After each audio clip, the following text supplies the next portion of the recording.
Hello বন্ধুরা, very good morning. এটা হলো কালকের ব্লগ।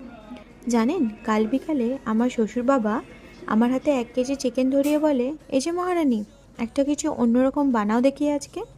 তার উত্তরে বাবাকে বললাম, দাঁড়াও, আজ এই মহারানী তোমাকে মহারানী চিকেন করেই খাওয়াবে।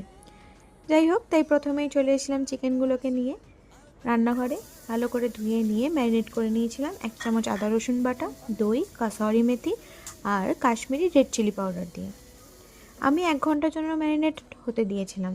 আপনারা চাইলে 2 থেকে 3 ঘন্টা ম্যারিনেট করে রাখতে পারেন।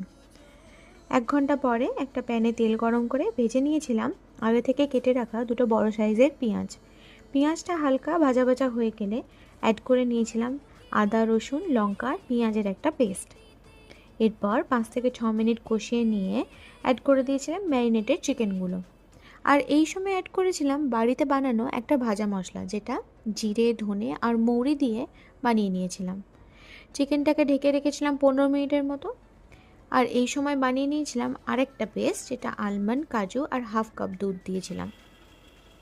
মাংসটা ভালো করে কষানো হয়ে গেলে এই কাজুর পেস্টটা অ্যাড করে দিয়েছিলাম। এরপর ঢাকা দিয়ে আরও কিছুক্ষণ লো ফ্লেমে সেদ্ধ করেছিলাম। যেহেতু বাদাম বাটা দিয়েছিলাম, বেশি ফ্লেমে সেদ্ধ করলে তলা লেগে যেতে পারতো। জানেন তো, এই রেসিপিটা বানানোর জন্য জল অ্যাড করার কোনো দরকার নেই, কারণ যে দই দিয়ে প্রথমে ম্যারিনেট করে রেখেছিলেন সেটাই জল ছাড়ে। আর আপনারা যদি চান তাহলে আর একটু দুধ অ্যাড করতে পারেন গ্রেভিটা বাড়ানোর জন্য। যাই হোক, চিকেনটা ভালো করে সেদ্ধ হয়ে গেলে একটুখানি চিলি ফ্লেক্স, কাসুরি মেথি আর ভাজা মশলা ছড়িয়ে নামিয়ে নিয়েছিলাম। আমার শ্বশুর বাবার তো খুবই ভালো লেগেছিল রেসিপিটা। আপনারাও বাড়িতে ট্রাই করতে পারেন। আজকের ব্লগটা এখানেই শেষ করছি। খুব ভালো থাকবেন। টাটা। কেমন হয়েছে বাবা? দারুণ হয়েছে।